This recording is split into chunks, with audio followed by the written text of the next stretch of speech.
Back to Let Them Eat Bread. I know it's been a long time since we have had a broadcast. Thanks for sticking around. Happy New Year. I know we were supposed to film last week, but I fell ill. I did get tested, and I officially have/had coronavirus, which really sucks, but hey, we're here. We're making bread this week together. For those of you who wrote in and asked if I was doing okay, thank you so much. I really appreciate it. It was pretty rough for a couple of days, but I feel great now, and I'm ready to make a show, and I have a show prepared for you, so I'm very excited for that. Speaking of which, new year, new recipe. We are making shokupa, a Japanese fluffy white bread, fluffy white milk bread we'll be making today. We are going to do things a little differently since this recipe is made almost entirely in a standing mixer. I'll be moving the camera over to my standing mixer so that you can take a look inside and see what's going on. We have a special ingredient today that required a little bit of prep. This is our yudane. This is a water and flour mixture that is to help our bread stay extra fluffy and last a little longer. If you don't yet have your yudane made, pause this video, wait, take the instructions that I put on Facebook. They were published on Friday, January 14th.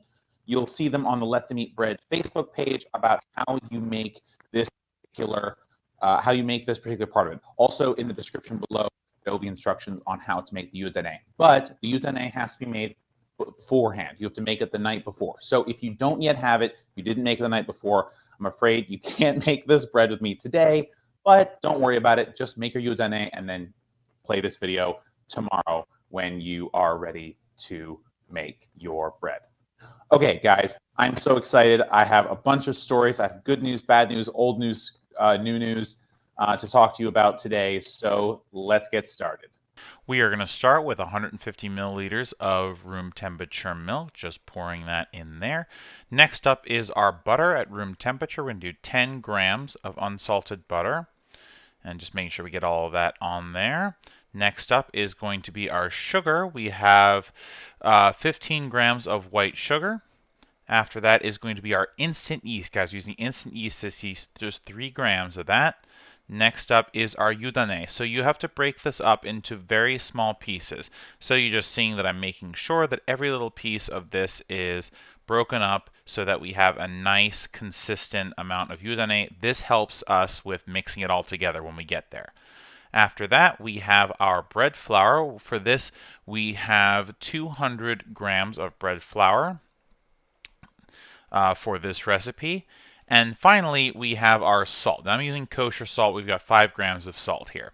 Now we're going to combine this on the lowest speed on our standing mixer. This is going to be 1 or stir. It really just depends on what your stand mixer says. After that, we're going to speed it up to 5 or 6. Okay, guys, we're going to do this for 20 whole minutes. It's going to be a long time. Just make sure you're holding on to your stand mixer so it doesn't fall off the table. Now we're ready. We're just putting this together. It is still going to be sticky, guys, so you need to work quickly with your hands so you don't get the dough actively on your hands. You can see I've sped up the video, but I'm actually moving fairly quickly as well. So just making sure that you don't get it sticking.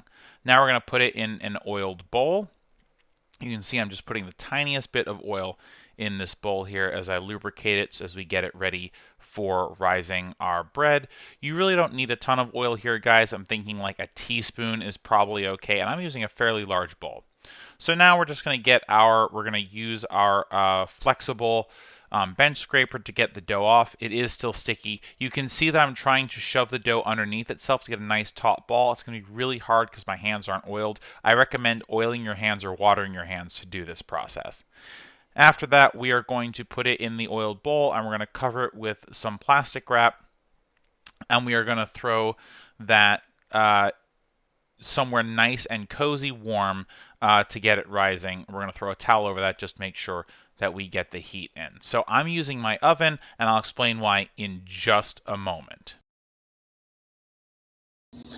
All right, so our bread is warming. Now, it says to do this at about 30 degrees Celsius or 86 degrees Fahrenheit. So because it's in the winter months, I have put my oven on the lowest setting for a little bit. The oven is now off, but I do have the bread in there with the door open. So hopefully that gives a little bit of extra heat. If your house is really warm, then great, perfect. Don't worry about making it warmer. But a warming oven or some other way to warm your bread a little extra seems to be good for this recipe, especially since you saw the way that the bread was still a little sticky. So I think it's going to need a warm temperature to get lots of rise in there. So you know what time it is. It is time for our politics segment. If you are not staying for our politics segment, just set your timer for an hour and I will see you then. If not, if you are staying, we're going to throw up the whiteboard and see what we are going to talk about today. So let's do it. All right, so quite a lot to talk about here. And so some of this is going to be old, some of this is going to be new. Just don't worry too much about that, honestly. We're just going to kind of do what we're going to do, what we need to do, and chat a little bit. So I think this happened late December, early January. So Build Back Better got run over by a mansion. I'm trying to keep it a little lighthearted and festive, even though this story is actually kind of depressing. So for those of you who've been following the Build Back Better bill, this was supposed to be Biden's human infrastructure bill. This was a companion bill to the traditional infrastructure bill or the corporate handout bill. Remember, we talked about it on the show. This is the one that actually passed. It's going to make a lot of tolls. It's going to privatize a lot of infrastructure. Generally speaking, it's a shitty bill. But the idea was, hey, take an L here and you're going to get this big old W with human infrastructure, which had things like, universal pre-K, child tax benefit extensions, money for elder care, expansion of Medicare, a whole bunch of stuff that make people's lives better. The human infrastructure bit. The part that corporations weren't totally thrilled about, and we're just kind of hoping hey, maybe if we give the corporations what we want, and then the corporations will give us what we want. Yeah, it didn't really work out too well, did it? But anyway, that's really not the point. This is common news. You've seen it, and the fact that I'm talking about it probably means that it's way too late. But the thing I want to talk a little bit about, the reason I brought it up at all, is other than just kind of letting you guys know that it's happened, is to kind of fundamentally think about the way that these things work. So I've talked a lot about in the past about how the Senate is just genuinely undemocratic. It's not a particularly great body at deliberating or literally getting anything done whatsoever.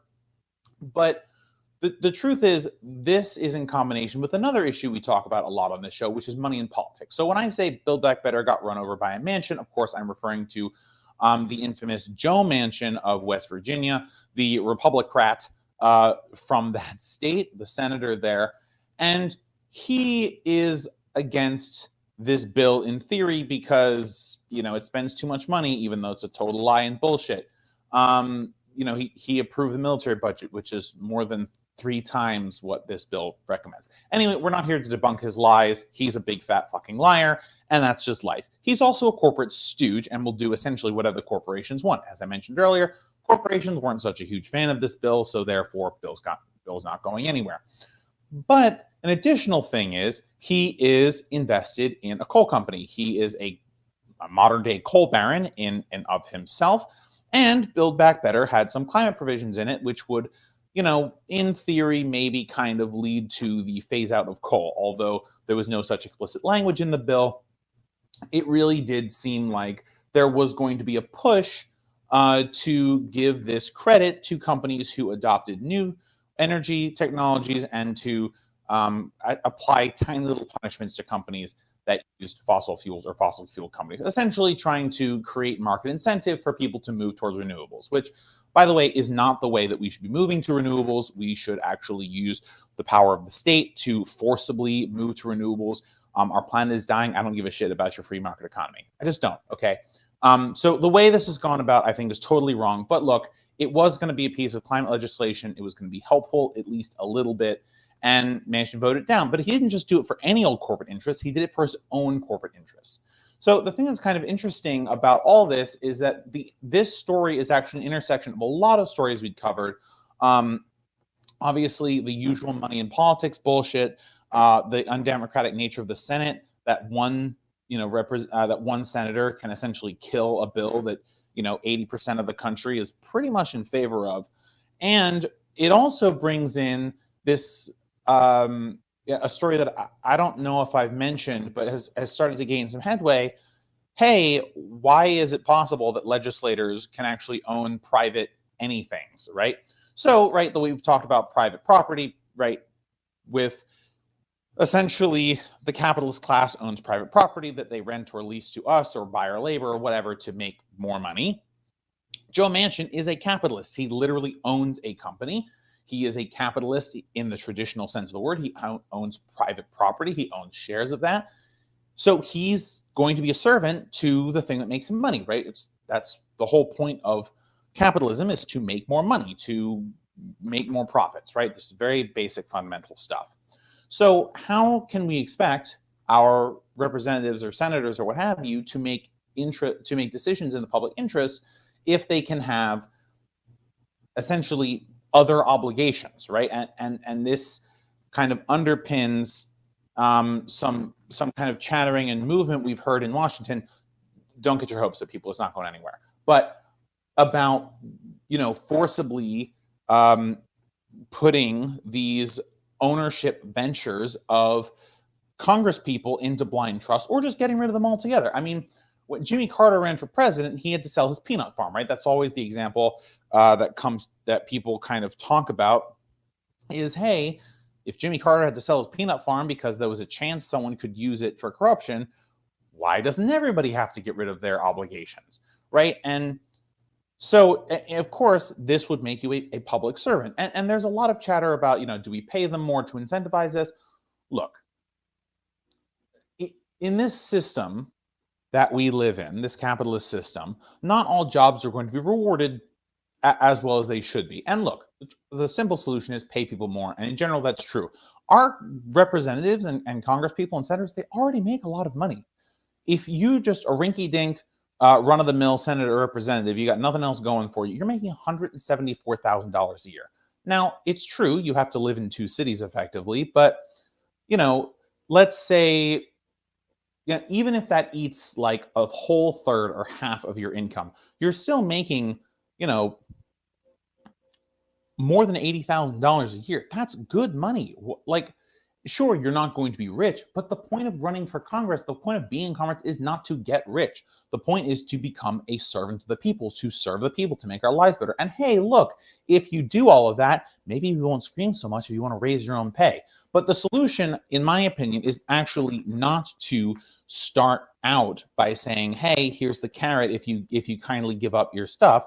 My personal approach would be the stick approach first, and say, no, you cannot have any of these things. You cannot be invested in companies. You cannot be invested in mutual funds. You cannot be invested in blind trust. Everything you own that can make money for you, that might even possibly sort of maybe kind of force your legislative hand in a way that would make your thought process different than, hey, how would this benefit the people? You got to get rid of it. Tough nuggets. And look, maybe selling gets you a lot of money and then you're sitting pretty, but you're not allowed to have it. It literally doesn't make any sense otherwise.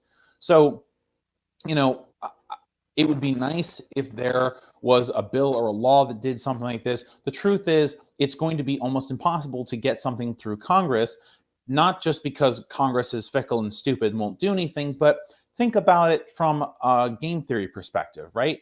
Essentially, you're giving the dilemma to a bunch of duck hunters to outlaw duck hunting. Well, that's not going to happen, right? It's in the name. So all these Congress people, not all of them, but the vast majority of these Congress people are making bank off of the information that they have, and they're buying stocks and selling stocks based on insider information before that is public. Things that Congress knows that we don't know. There was just a report done. I forget who did something Wales. It's a Twitter handle. I can't remember it, but anyway, there are people out there who are looking at these and watching. It's like, hey, Congress beat the market by a huge percentage. Yeah, wonder why? Because they have information that we don't have.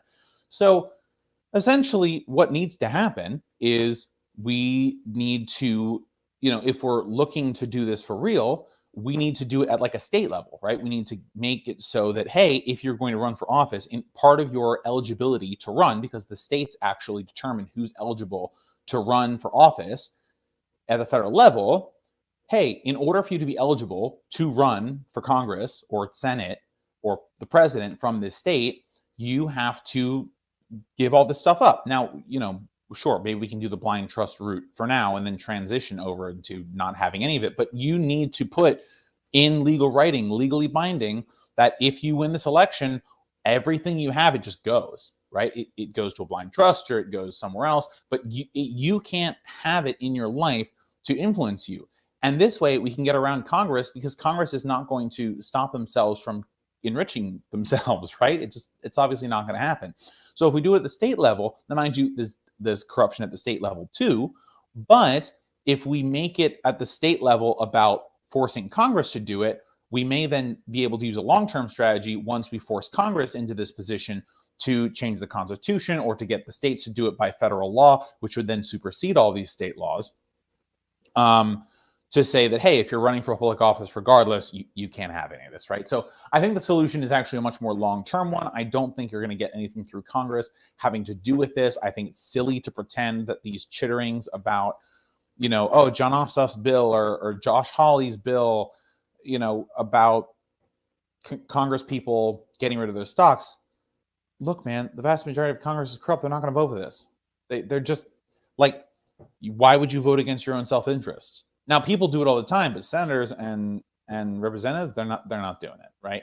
And so, by the way, shout out to the few senators and representatives, I think it's AOC and Bernie, and a couple others, who just don't partake in this voluntarily. Hey, props to you. I'm glad someone's doing the right thing, but you have to force the right thing. And bringing up a bill, and asking all the duck hunters to outlaw duck hunting, it's just not going to work. So I think it's kind of silly. But just kind of rounding out to the beginning of this,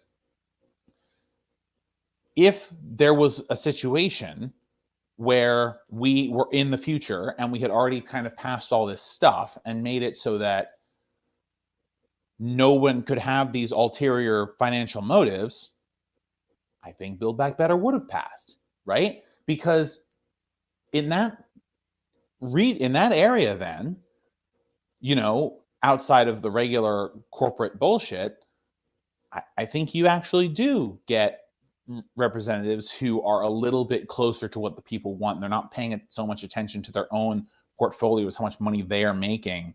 But this goes hand in hand with money in politics, right? So really, it's a multi-strategy approach. There's a lot that has to be done here. But and look, Build Back Better wasn't perfect, and there was a lot more that it could have been, and it really should have been that $10 trillion bill that Bernie proposed. But it doesn't really matter. The bill is kind of illustrating a point that regardless of what we want to get done, we have to fundamentally change the rules of the game, because if we don't, we get to this weird place where, a bill that has 80% approval, if you go provision by provision, just can't see the light of day. And that's just not how a democracy is supposed to work. So in order to save our democracy, we have to force the people who are making decisions for our democracy to change their behaviors. And the only way that we can do that is to use an outside body of some kind to get them. Unfortunately, the Supreme Court is not going to help, because they essentially ruled that bribery is legal. So you have to use other things, and eligibility requirements are one way that the states have power over the federal government and who can run. And it's actually much easier to pass a law at the state level as individuals than it is to pass at the federal level. It's one of the reasons that Wolfpack, which is an anti-corruption organization, is looking to get states to get a convention going at the state level, because again, Congress isn't going to pass bills to uncorrupt itself, right? They're making too much money off of this. So just a bit of an update there, and just my commentary. It's unfortunate that Build Back Better is dead and will be dead, and Congress isn't going to do anything until ever. But that's kind of where we are.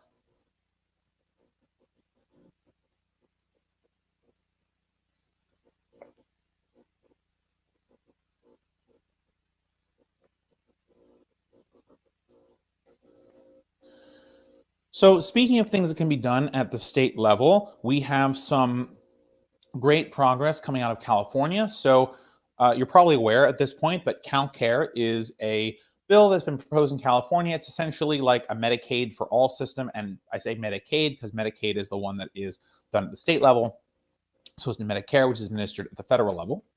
And we have a Medicaid for all program. And by the way, there's something similar to this proposed in New York. I think it's called the New York Health Act. And in California, it's CalCare. But CalCare is making a bunch of news because it just got out of committee.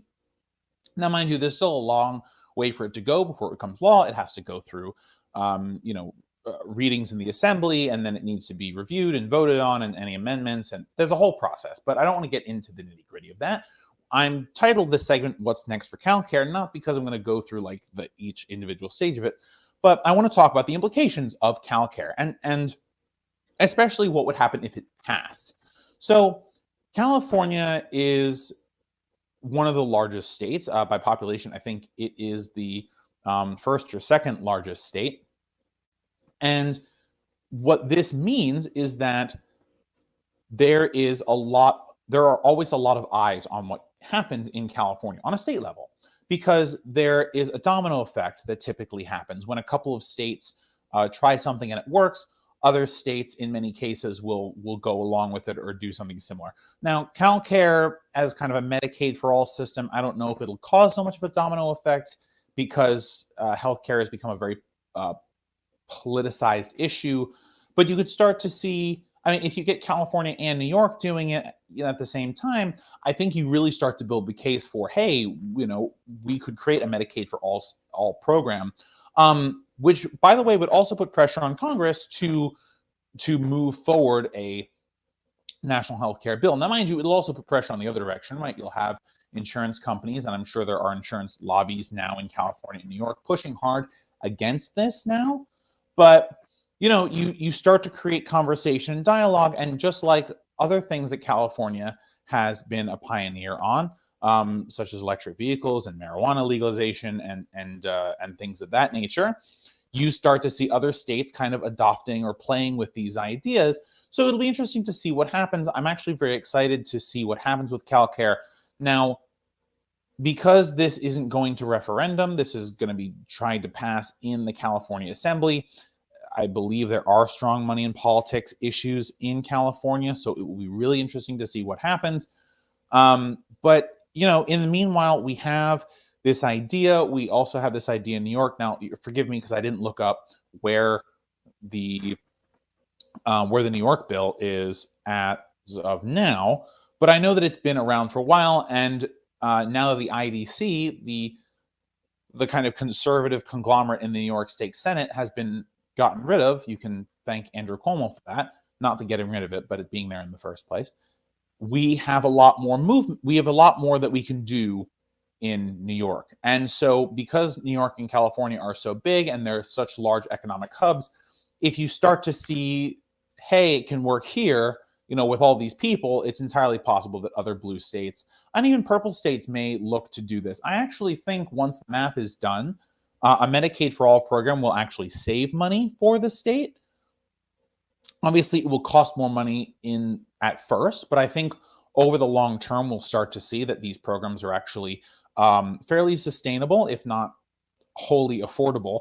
And I think we'll start to see a move in that general direction if it is successful in California and New York. And especially because, once those two are doing it, you'll see Oregon and Washington, which typically follow in that direction. And you might see some states on the Eastern Seaboard as well. And I think that kind of pressure might start to move some states in some other direction. So we'll just have to see. Honestly, another great thing would be, it would be a great springboard for Medicare for all to have CalCare pass. I think I mentioned that already. If I'm repeating myself, I apologize, but I just think there are a lot of benefits here. So I'm very excited to see where it goes.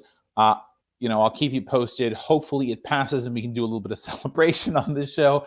Everybody knows I love a bit of good news on this show. So keep an eye on CalCare. Keep an eye on the New York Health Act. I think Medicaid for all systems are a great alternative to Medicare for all systems if we can get them. And we'll keep following it. Let's just take a look.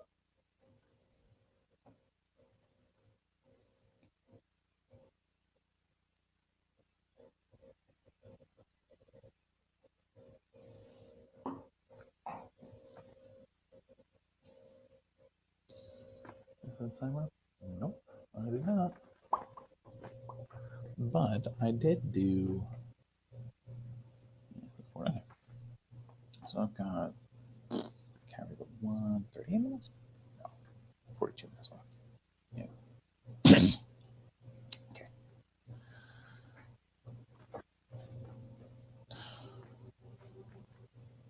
We have some labor news. That's very exciting. Recently on the show, I think a couple episodes ago, I mentioned that there's going to be a rematch in the fight to unionize Amazon, specifically the Bessemer, Alabama warehouse. The NLRB has ruled that Amazon cheated, which we all kind of knew, and there's been some great reporting around this, but it is official now. Starting in February, there will be new voting for the union effort. Votes will be counted on the 28th of March. So there's a nice long voting period. I think you can vote the entire month of December. So 4 weeks of voting. I believe there is going to be a lot of coverage about this again. This is a huge deal for the labor movement, especially if they can make it happen here. And the reason for that is because as soon as you unionize one location at one of these corporations, you start to have other locations that believe that they can form a union, that they can fight for a union, that they can win a union. And actually, we know that this is true because of the Starbucks. A Starbucks in Buffalo just unionized. I believe we talked about that fairly recently. If we didn't, that's okay. But there are union drives going on in Starbucks locations, 2 Starbucks locations in Buffalo, New York.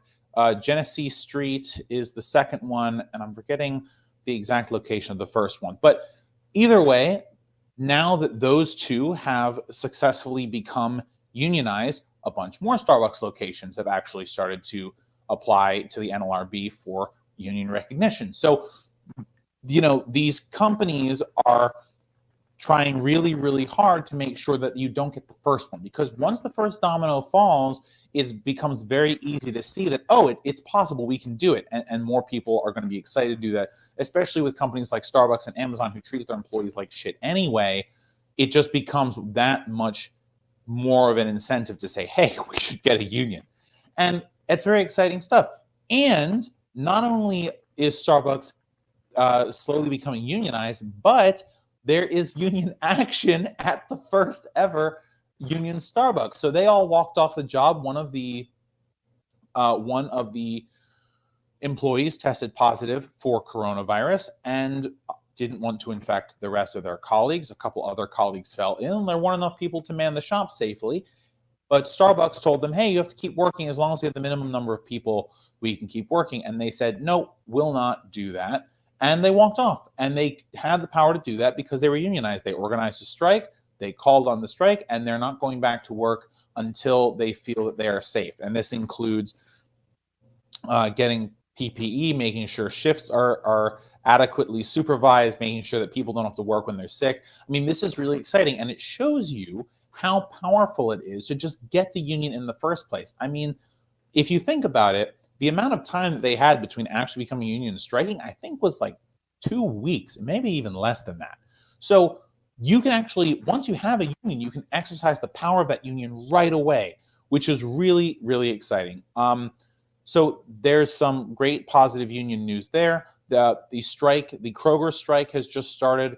Lots of employees of Kroger grocery stores have walked off the job because they are not being treated well and they are not being given safety equipment.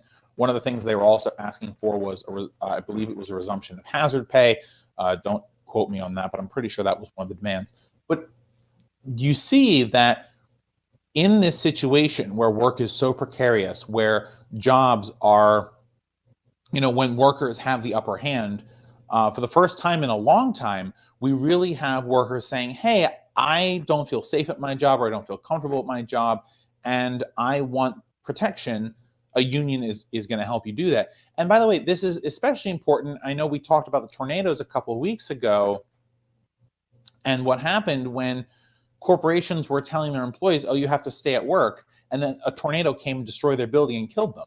I mean, look, if you had a union, right, you wouldn't have to stay. if you felt dangerous. If you felt that your working condition was dangerous, the union would fight for your ability. And hopefully, that would have allowed people to leave and not to die. But, you know, the pandemic, as I've mentioned in previous shows, just really took all the issues that we had and just blew them up, right? It just showed for the world these issues, and labor issues are one of the areas where there has been a huge amount of awareness raised, not only about that people are being treated terribly, but also that there's something you can do about it. You can join a union, and the spate of union activity in the past couple of months has really been very exciting for the left in general. And so while there aren't a ton of victories, say in the political level, on the national political level, we're starting to see all these victories in labor union and labor organizing. So I'm very excited to watch the rematch of the Bessemer unionization effort. I really hope that you spend time and you help them in any way you can. There's great reporting being done by More Perfect Union. Feel free to go to their YouTube channel and look to see what reporting they're doing. There's also a bunch of other organizations who are reporting on the new Bessemer union fight. I believe there's also media that you can follow for the actual union fight in Bessemer, Alabama. We really want this to go through because we want to knock down that first, tallest, heaviest domino that allows for unionization to become more rampant at places like Amazon and Starbucks and what have you. So lots of good news on the labor front. I'm really excited about this. And hopefully in a couple months, we can celebrate a big old union victory at Amazon. So hopefully we'll do that then.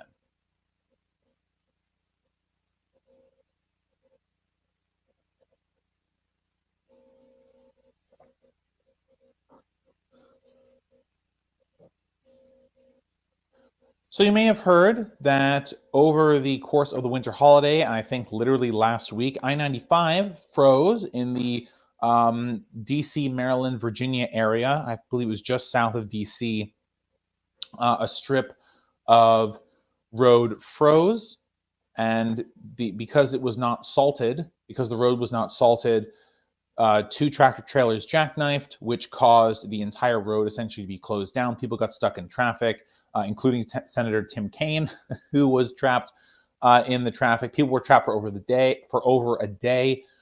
There is some reporting people have died because emergency vehicles were not able to get to them, and some people froze, and some people were not able to get food, and there were all sorts of issues. I don't know how many people died from that, but I do know that there were some fatalities, unfortunately, from this kind of long area of traffic. And it was I don't remember how many miles of traffic were stopped, but it was stopped for an entire day. I mean, it just kind of went on, and it was actually near an exit ramp, but people couldn't get off. The whole area was really blocked up. So the reason I'm talking about this, not only to just kind of emphasize that, hey, we need infrastructure like yesterday, but also, and more importantly, a lot of transportation in this country, either in cities or in rural areas or what have you, is built around vehicles, right? Built around personal vehicles. And because of that, the amount of people on the road at any given time is more or less equal or divided by 2 to the amount of cars that are on the road. So you have lots of volume. So if there's a little bit of a slowdown, you get lots of people who are stuck in areas because there are lots of cars, right? And the volume, as anyone who has driven knows, volume typically causes slowdowns. Weather also causes slowdowns, and accidents cause slowdowns, right? So we had all 3 of those going on at the same time. And the kind of immediate reaction might be, oh, we just need wider roads, or if they'd put salt down, it would have been fine. And that may actually help, but the solution to our problem with large amounts of congestion is actually just to not use roads at all. Sounds strange, but let me elaborate. So one of the things we can do to reduce the number of cars on the road is just make public transportation much easier to deal with. Multi-city bus routes, intra-city bus routes, intercity bus routes, trolleys, trains, light rail, things like that can reduce the number of drivers on the road, right? And the fewer drivers are on the road, the less likely it is that you have an emergency like this happen. And all that requires a lot of different kind of infrastructure, right? So when we think infrastructure, we think roads and bridges, but a lot of that goes back to this idea of the individual car, right? We talk about these things as individual freedoms, individual liberties, individual isms that we do and participate in as we go forward in in our lives and things like that. And also, by the way, corporations use roads too, so it's not just individuals, right? And so, but the most traffic is actually caused by individuals.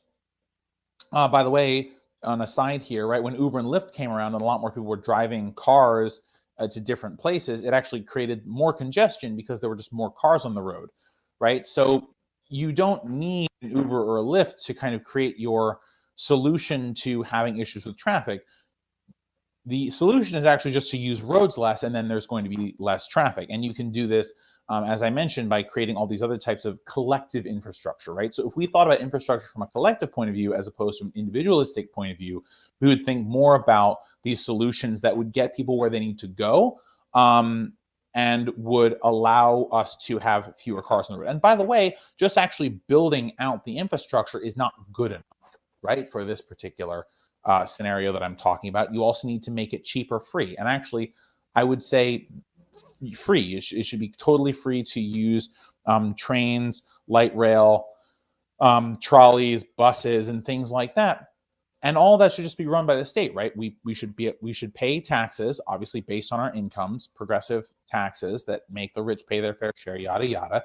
And we use the revenue from that to create a healthy, vibrant public transportation system that reduces our reliance on major interstate highways. And the less reliant we are on these highways, of course, the less likely it is that we have these types of traffic disasters. So obviously what happened is a tragedy, and it's very unfortunate, and truly there was lots of layers of incompetence, it seems, because even first responders got stuck as well responding to the car accidents. So kind of everyone who was responding to this seemed to be incompetent. The people who should have known to salt the roads the night before, the people who were responding afterwards. But you can get the point I'm trying to make here is you can actually get rid of these situations entirely if you're just more careful about how we function in terms of moving people around, and we think of these things more in a collective manner than we do in an individualistic manner.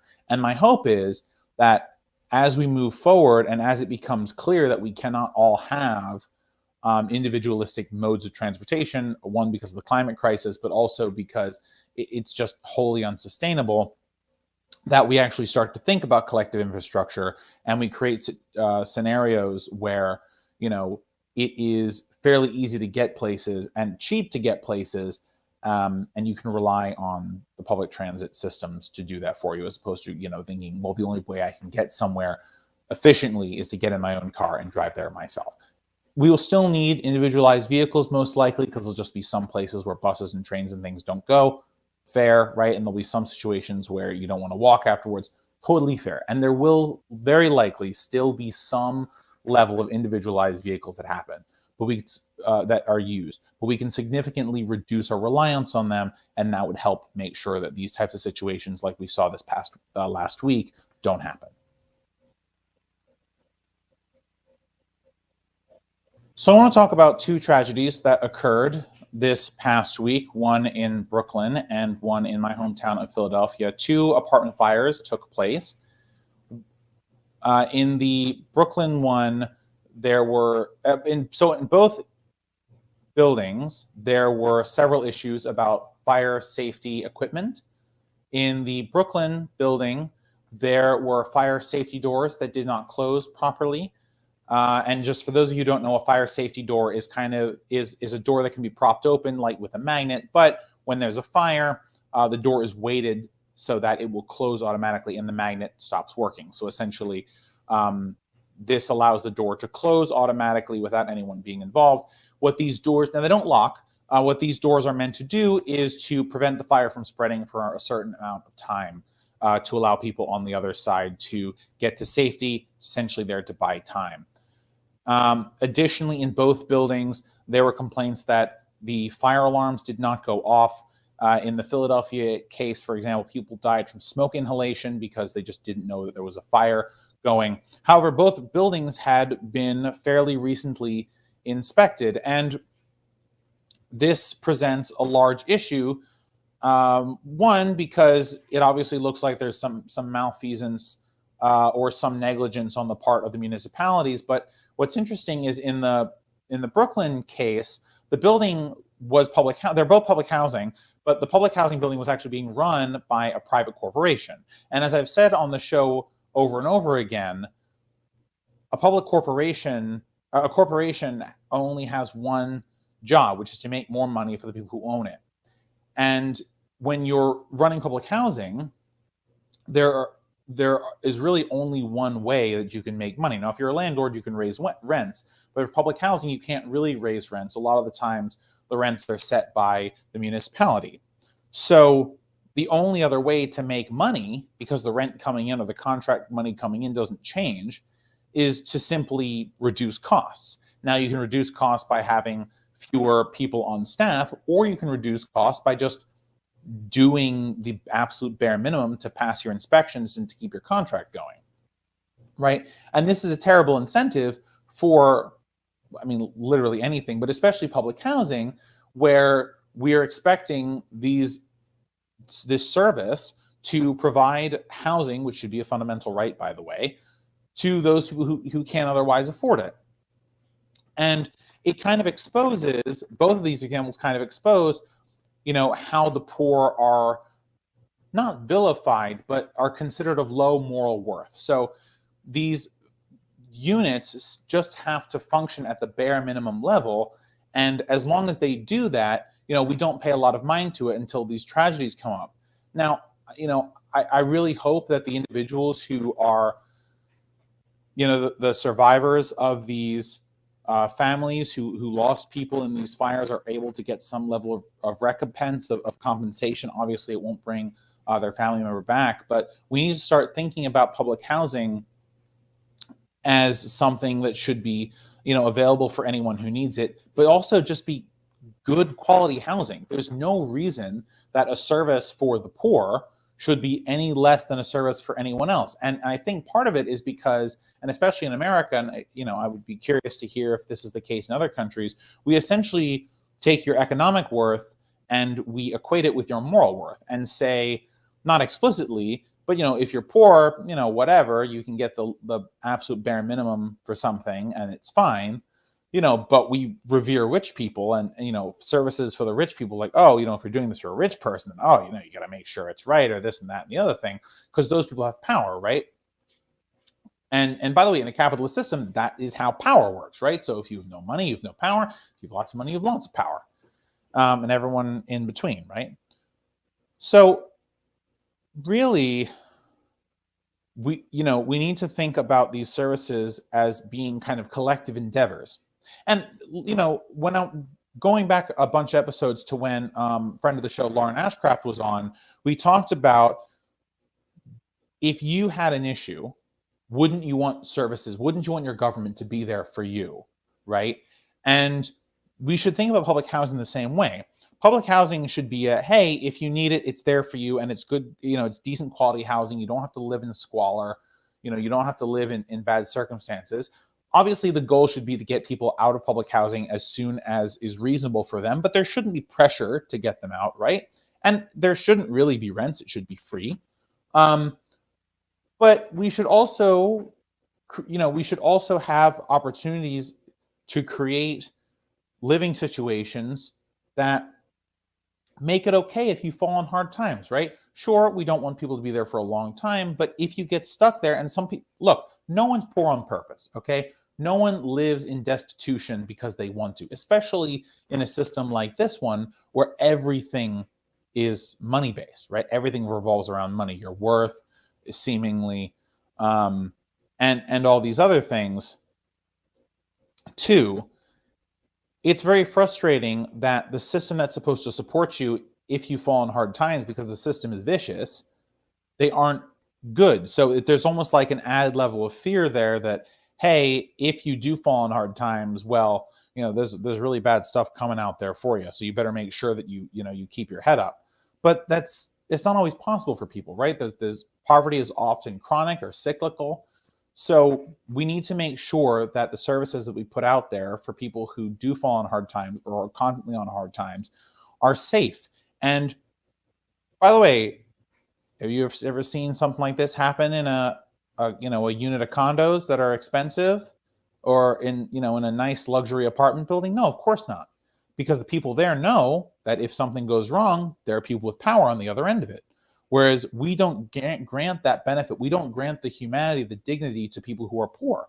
So when these tragedies happen, they always happen in places where there's poverty, because we just, as a society, we just don't care. And we need to care. These are people just like you and me and everybody else watching this or not watching this. And one of the ways we can, effectuate this change is just to take these, absolutely unfortunate tragedies and advocate for the people who survived, right? Advocate for better housing for them. By the way, in the Philadelphia unit, I believe, the fire was caused by a space heater. So why do you need a space heater if the building's supposed to have heat, right? You only buy a space heater if you don't already have a way to heat yourself, right? You only buy an air conditioning, a window air conditioning unit, for example, if you don't have a way to keep cool. So that's what I'm saying. These buildings need to be equipped with these kind of basics. And by the way, last point here, as we move further and further into climate catastrophe, the seasons will get more extreme. People will need to be either cooler or warmer. People will buy more space heaters if they're living in situations where heat is not provided for them. I wanted to talk a little bit about products liability and things like that, but when I found out that the New York building was owned by a corporation, I took that angle. I chose to take that angle instead. But the bottom line is we need to start treating people like people, and that includes making sure that our public housing is safe and comfortable and feels like home to the people who have to treat it as home for however long they have to treat it as home.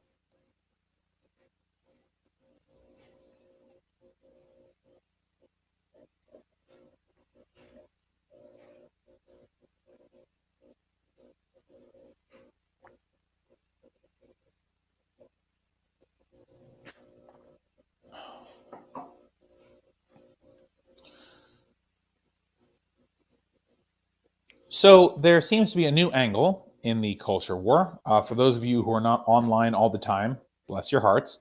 But I'm sure you've heard of the culture war. You've heard about critical race theory. I'm sure you heard about that weird Tucker Carlson segment when he was like, "The liberals are going to make us drink Starbucks." Why? We hate What do you even? Never mind.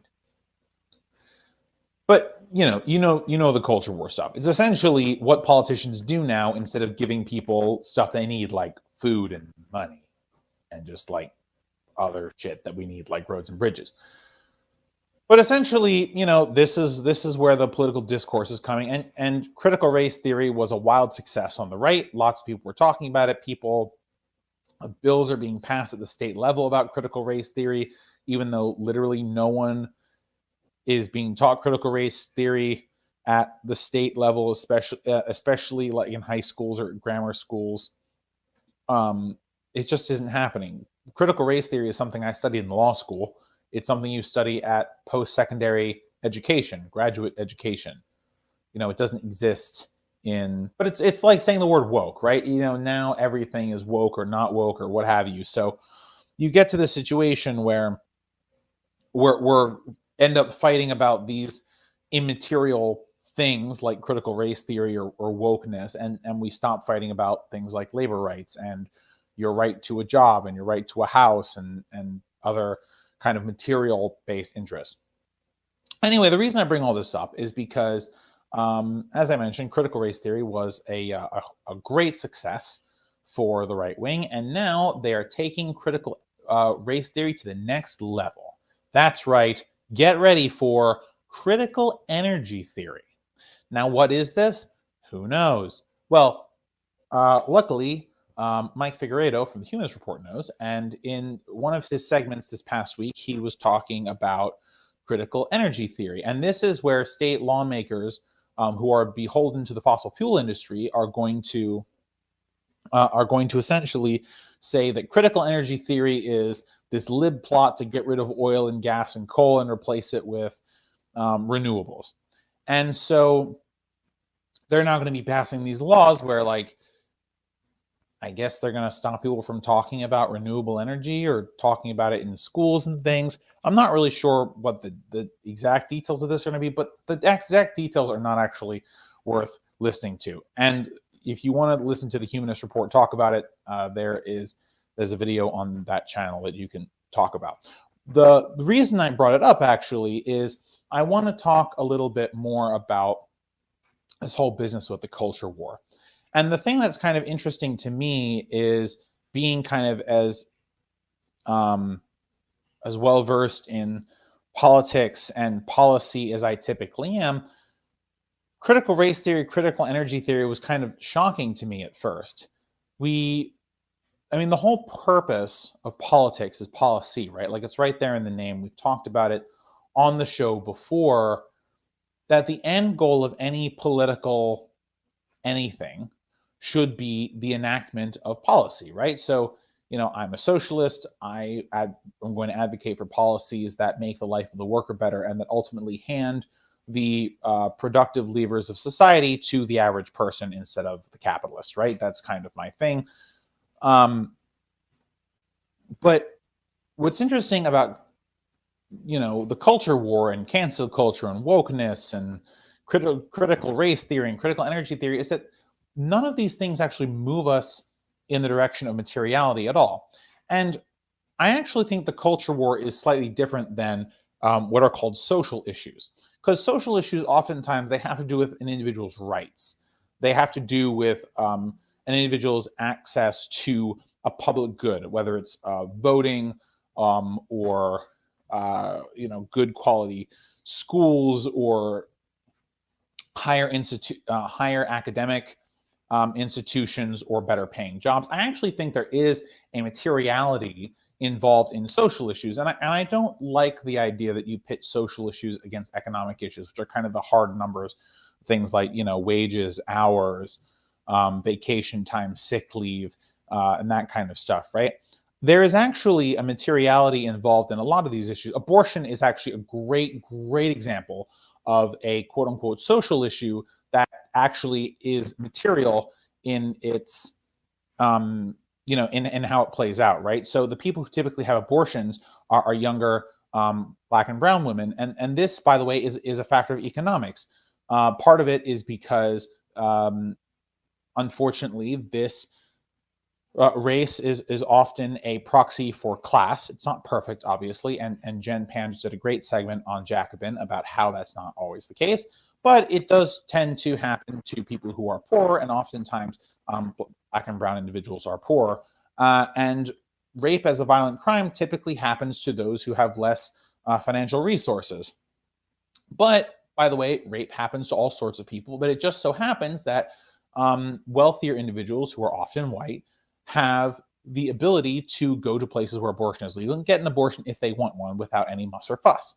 But, abortion then becomes this issue which, although on its face it is purely a issue about whether this medical procedure, which, by the way, that's what it is. Abortion is a medical procedure. It's a sexual health procedure, is good or bad, which seems like it's not material. It actually rolls out into levels of materiality that make it into more of what, people would ordinarily call like,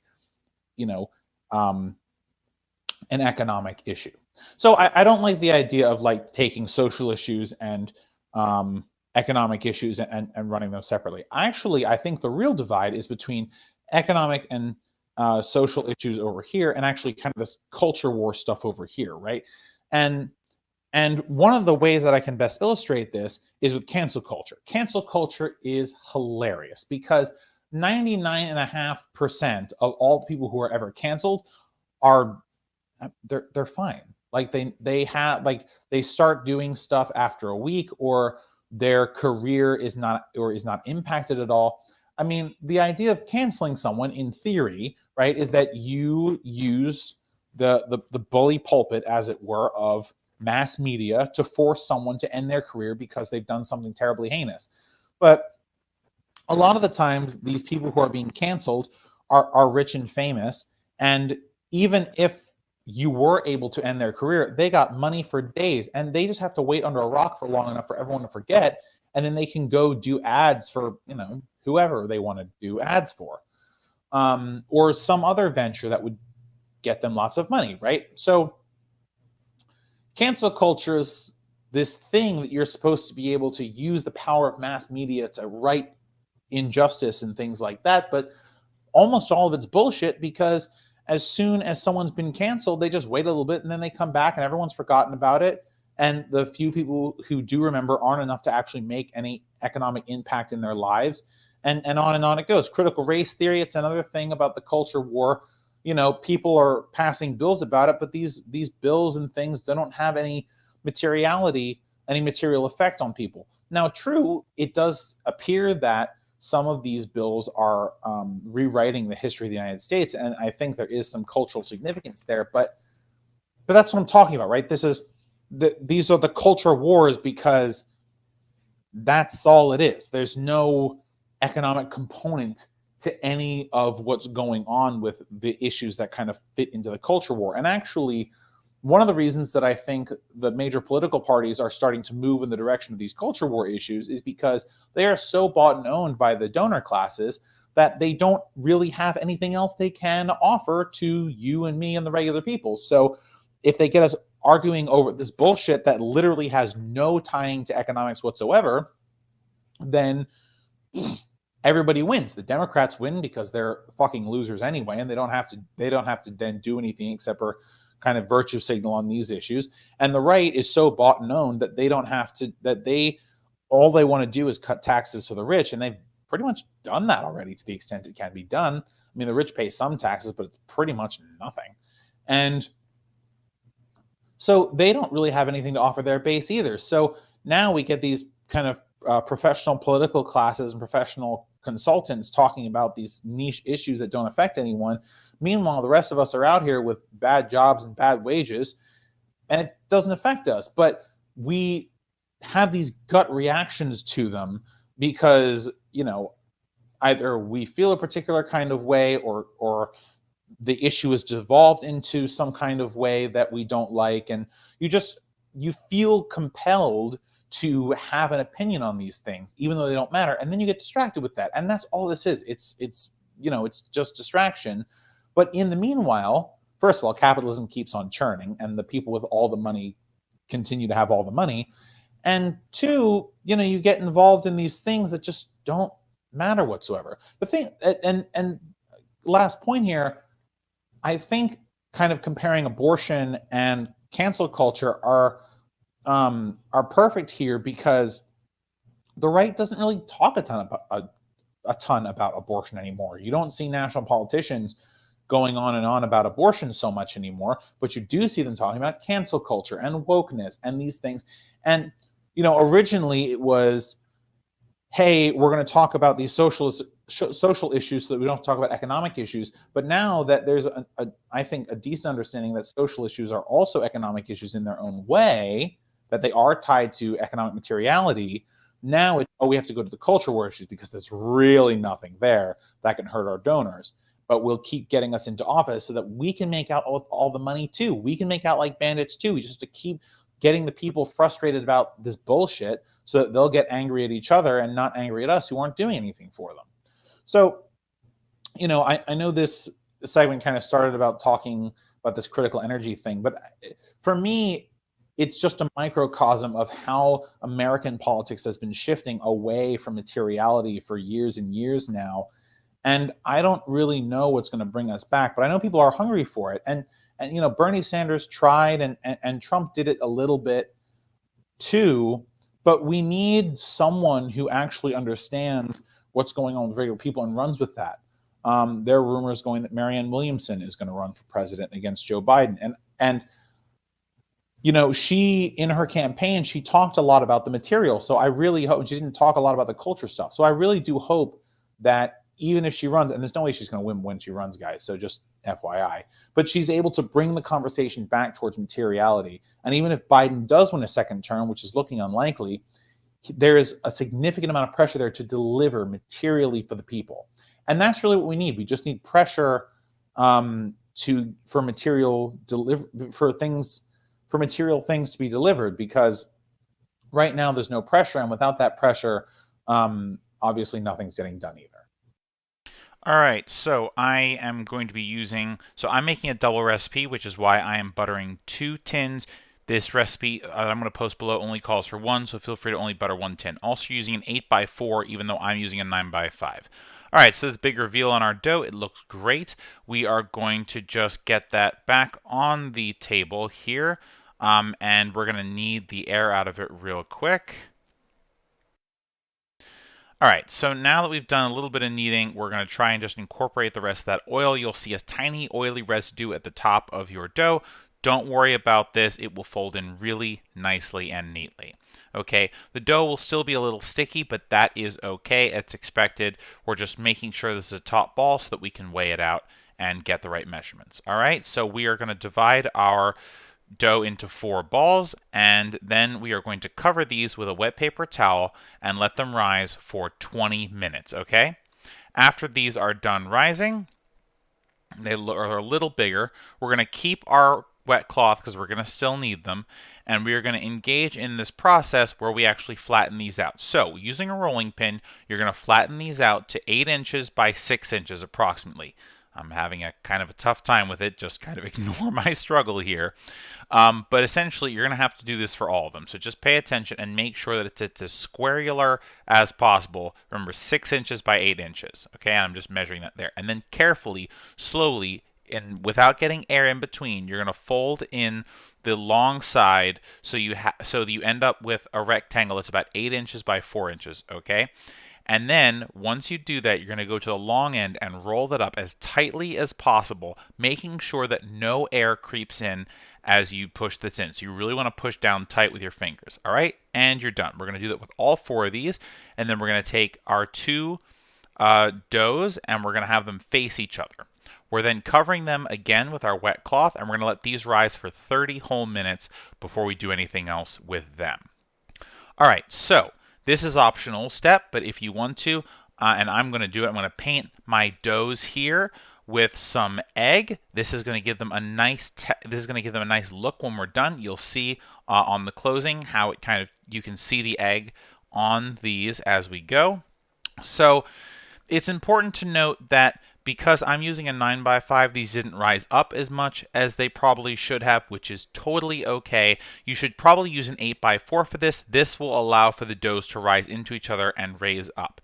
You actually want the rising on these to be such that when your rising is finished, the dough is actually topped out and is level with the top of the container. You can see that mine are not like this, but that's okay. I recognized going in that I was using a container that was not the right size, so that just is what it's going to be. Meanwhile, you want your oven preheating to 365 degrees Fahrenheit or 185 degrees Celsius, and we're going to cook these for 25 to 30 minutes when we get done there. All right, we're just plopping these in the oven for the amount of time specified. You don't need to turn them. Don't worry about that. All right, guys, that is it for this week. Thank you so much for watching. I really appreciate it. I will see you guys next week with a different recipe. Thanks for watching this video, guys. If you liked it, throw a like on it, share with your friends, and subscribe for more of our content. You can also find all of our videos and clips on youtube.com. Just search Let Them Eat Bread, and you'll find all of our content. All right, guys, see you next time. Bye for now.